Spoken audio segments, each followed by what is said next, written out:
안녕하세요, 기타리스트 이건아입니다. 이번 영상에서는 독학하시는 분들을 위해서 영상을 만들어봤어요. 독학을 할 때 장점이 무엇이 있으며 또 단점이 무엇이 있는지, 그리고 여러분들이 독학을 할 시에 어떤 것들을 주의해서 어떤 방향으로 나가면 좋을지 한번 정리해서 만들어봤습니다. 끝까지 한번 봐주세요.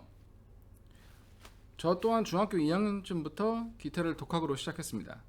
저는 이제 도레미파솔라시도는 어느 정도 알고 있었어요. 피아노를 어느 정도 쳤었기 때문에, 그것도 독학으로.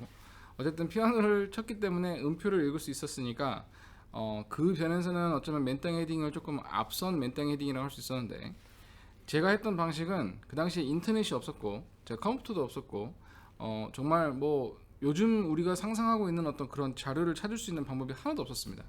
그래서 저는 무작정 CD 가게를 갔어요. 음반 가게 가서 클래식 기타 음악을 좀 달라. 그래서 명곡집 같은 거 15곡에서 한 20곡 정도 수록되어 있는 거, 그런 거를 이제 사서 집에 와서 이제 들어요. 그럼 그 중에서 한 뭐 두세 곡 정도가 마음에 들 거 아니에요? 그럼 마음에 드는 곡을 가서 악보 가게에 가가지고 이걸 달라고 합니다. 저는 이제 독학으로 했기 때문에 뭐 기초도 없었고 뭐 기초를 해야 된다고 생각도 안 했고, 그냥 무작정 내가 좋다고 생각하는 곡을 골라서 악보 가게를 가서 악보를 받아왔고, 그 악보를 정말 그냥 딱 펼쳐놓고 첫 음부터 찾아갔습니다. 어떻게 보면 시간이 많이 필요한 과정이었고, 힘든 어떤 맨땅의 헤딩이라고 여러분들이 느끼실지도 모르겠지만, 저는 그 외국에서 살았던 어떤 환경이 있었기 때문에 그 시간이라는 게 저에게 있었어요. 저는 뭐 학원을 다닌 것도 아니고 뭐 숙제 때문에 뭐 힘들었던 것도 아니었기 때문에, 저는 그 기타를 정말 맨땅에 헤딩식으로 칠 수 있었던 그 환경이 저에게는 너무나도 좋았던 환경이었어요. 제가 이제 그 환경에서 배웠던 여러 가지 점들을 장단점으로 나눠가지고 여러분들에게 또 정리를 해서 한번 설명을 드려보겠습니다. 우선 단점부터 설명을 드릴 건데, 제일 큰 단점은 기본기를 탄탄하게 하기가 되게 쉽지 않다는 얘기예요. 선생이 없기 때문에 이거해라 저거해라가 없으면 사실 기본기가 재미가 없으니까 스스로 기본기를 찾아가지고 탄탄하게 만들기가 여간 쉽지 않습니다. 저 같은 경우는 자세에서 특히 문제가 많았어요. 저는 뭐 보면대를 놓을 생각도 안 했고 귀찮아서 보면대 그냥 뭐 악보 그냥 옆에서 침대에다 놓고서는 다리 꼬고 이렇게 연습을 하니까 허리도 비틀고, 그러니까 당연히 허리 디스크가 저에게는 왔고, 심지어 그걸 허리 수술까지 받아야 되는 그런 최악의 경우까지 왔었죠. 그러니까 저는 아주 어, 대가를 충분히 지불했다고 생각합니다. 그러니까 이제 독학을 했기 때문에 생긴 문제라고 봐요. 제가 다음으로 힘들어했던 부분은 진도였어요. 진도. 즉 제가 아까도 음반 사가지고 마음에 드는 한 두세 곡 정도를 쳤더니 그 다음에 뭐 칠지를 모르겠는 거예요. 그래서 이제 결국 똑같은 과정을 하죠. 음반 가게 가가지고 또 내가 몰랐던 곡들 또 사서 듣고, 마음에 드는 곡 있으면 가서 또 악보 받아오고. 근데 악보를 받아왔을 때 너무 어려울 수도 있고 또는 재미가 없을 수도 있잖아요. 근데 그럴 경우에 내가 치고 싶은 곡이 사라지는데, 그럴 때 되게 힘듭니다. 그래서 제가 이제 나중에 추천 방법으로 알려드리겠지만, 이 분명히 단점이에요. 누군가가 이 정도 이 곡 쳤으면은 너 이제 다음에 이 곡 쳐라고 해주는 어떤 선생이 옆에 있다면 아주 그게 어떻게 보면 가장 감사한 일이라고 생각해요.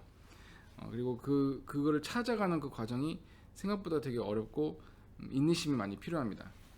자, 그 다음에 이제 한 곡을 이제 만약에 치고 있는데 재밌어요. 재밌게 치고 있어. 근데 한 중간에 운지가 예를 들면 이해가 안 돼. 그러면 어디다 물어보냐 이거죠. 요즘엔 그나마 뭐 네이버 카페도 있고 하니까 물어볼 수 있는 어떤 환경이 존재는 합니다만, 사실 선생이 직접 옆에서 보여주고 알려주는 것보다는 당연히 안 좋겠죠. 그리고 댓글로 그거를 이해를 할 수 있으면 참 다행이지만, 글로써 그걸 이해하는 게 쉽지도 않고, 그래서 어쨌든 독학을 했을 때는 답답함을 해결하는 데 있어서 좀 제약이 있다는 거, 어떻게 보면 가장 큰 단점이라고 할 수 있겠어요. 하지만 장점도 있겠죠. 그래서 기타를 독학으로 했을 때 가장 큰 장점은 뭐냐? 아무도 뭐라 하지 않는다는 거죠. 선생이 너 잘못했어, 너 잘했어, 넌 이렇게 하면 돼, 이렇게 하면 안 돼, 이런 얘기가 없으니까 오로지 그냥 내가 하고 싶은 대로 자유롭게 기타를 칠 수 있다는 얘기예요. 그죠? 그러니까 그만큼 재미와 열정과 그런 어떤 오기 같은 그런 뭔가 해내야겠다라는 그런 욕심이 있으시다면 정말 자유롭게 칠 수 있다라는 어떤 엄청나게 큰 장점이 있어요. 이게 생각보다 중요합니다. 왜냐면 우리는 어느 순간 레슨을 받기 시작하고 또는 동호회를 나가서 기타를 치다 보면 결국엔 남의 눈치를 보는 게 상당히 커집니다. 남한테 보여지는 어떤 나의 실력 또는 나의 뭐 어떤 무언가 그거를 자꾸 의식을 하게 되죠. 하지만 순수히 나만을 위한 어떤 독학적인 어떤 환경에서 연습을 하고 있다면 전혀 신경 쓸 게 없다는 얘기죠. 순수히 내가 하고 싶은 대로 100% 그냥 나만을 위해서 즐길 수 있다는 점. 그거는 무조건 어떻게 보면 가장 큰 장점이라고 할 수 있겠습니다. 그리고 아무도 뭐라고 하지 않기 때문에 장르 또한 선택의 폭이 좀 넓어질 수도 있죠.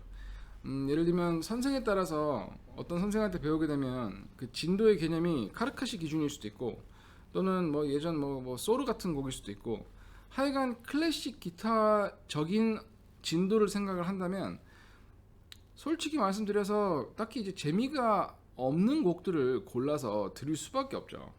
손가락 연습도 하는데 음도 좀 쳐야 되니까 이런 것들을 어떻게 하면 쉽게 만들까 하면 절대로 뭐 가요 같은 어떤 예쁜 그런 음악이 나오지 않고 뭔가 되게 좀 고리타분하고 지겨운 음악들이 대부분이에요. 그러니까 이제 이런 것들을 다 제껴두고 내가 하고 싶은 음악을 위주로 치면 되니까 그것 또한 아주 큰 장점이라고 할 수 있겠습니다. 그리고 마지막으로 제가 생각했을 때 되게 중요한 장점이라고 생각하는 건 이렇게 혼자서 하다 보면은 당연히 막히는 구간들이 되게 많아집니다. 그죠? 누가 알려주는 것도 아니고 뭐 진짜 너무나도 단순하고 너무나도 쉬운 구간도 모르면 모르는 거잖아요. 그죠? 그래서 독학을 할 경우에는 그 모르는 부분이 나타났을 때 완전 이거 어떻게 해야 되나 뭐 요즘에 뭐 네이버도 물어볼 수 있다 하더라도 하지만 그걸 만약에 터득을 하잖아요. 그러면 그건 재산이 돼요. 순수히 나의 것이 되는 거죠. 레슨을 받게 될 경우에도 당연히 시간이 지나고 그걸 경험을 많이 하면 터득을 하기도 하지만 독학만큼 그렇게 강하게 이해하고 강하게 그걸 받아들이지는 못한다고 생각합니다. 전공을 하더라도 선생을 되게 의존을 많이 하는 학생들이 있는 반면 선생에서 좀 벗어나서 혼자서 자꾸 하려고 하는 학생들이 있는데 이 선생 밑에서 하는 학생들은 진도도 되게 빨라요. 뭔가 빨리빨리 느는 것 같고 뭔가 되게 하여간 수월하게 배우는 것처럼 보이지만 막상 학생을 가르친다라든지 또는 어떤 중요한 순간에서 자기가 무언가 자기만의 어떤 무언가를 표현하고 싶을 때는 그 힘이 사실 좀 모자란다는 거죠.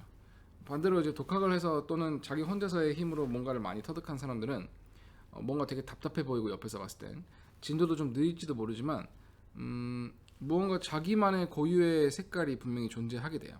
그리고 그게 어떻게 보면 매력 포인트가 되기도 하고 그 사람만의 색깔이 되다 보니까 되게 개성 있게 들리기도 하고요. 그래서 이거는 저는 개인적으로는 장점이라고 말씀드리고 싶습니다. 그래서 무언가를 터득을 혼자서 했을 때 그것이 나의 재산이 된다는 것. 장점. 자, 장점과 단점을 여러분들이 들으셨는데 들으시면서 여러분들이 그런 생각도 많이 하셨을 거예요.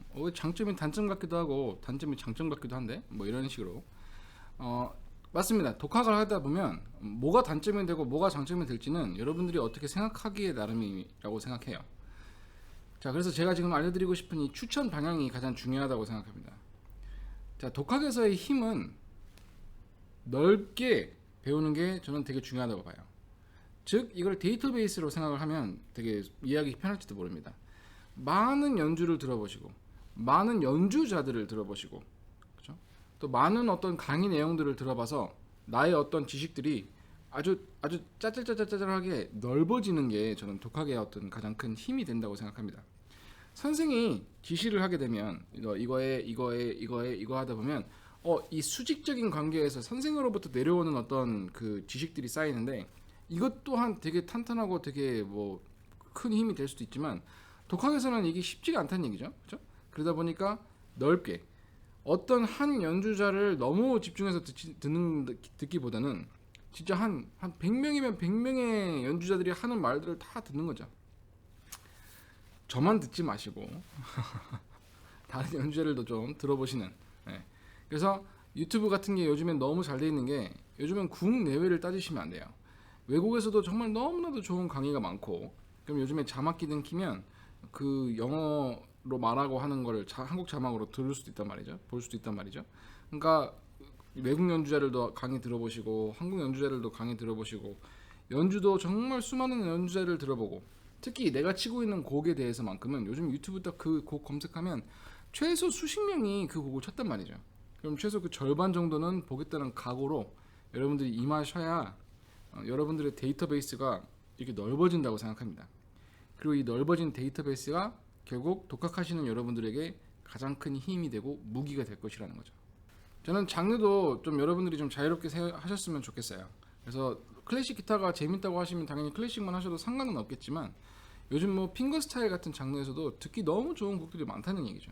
황혼부터 시작해서 뭐 윈드송, 뭐 파이트 같은 것도 클래식 기타를 했을 때 나쁘지 않습니다. 그래서 되게 뭐 좀 화려한 것들도 좀 한 번씩 해보시면 기타의 재미가 훨씬 더 업그레이드가 될 수도 있겠죠. 저는 뭐 가요, 뭐 팝송, 뭐 여러 가지, 뭐 재즈, 뭐 기타 등등 이런 것들을 다 접하는 것도 일종의 여러분들의 이 데이터베이스를 늘리는 방향 중에 하나가 아닐까 싶어요.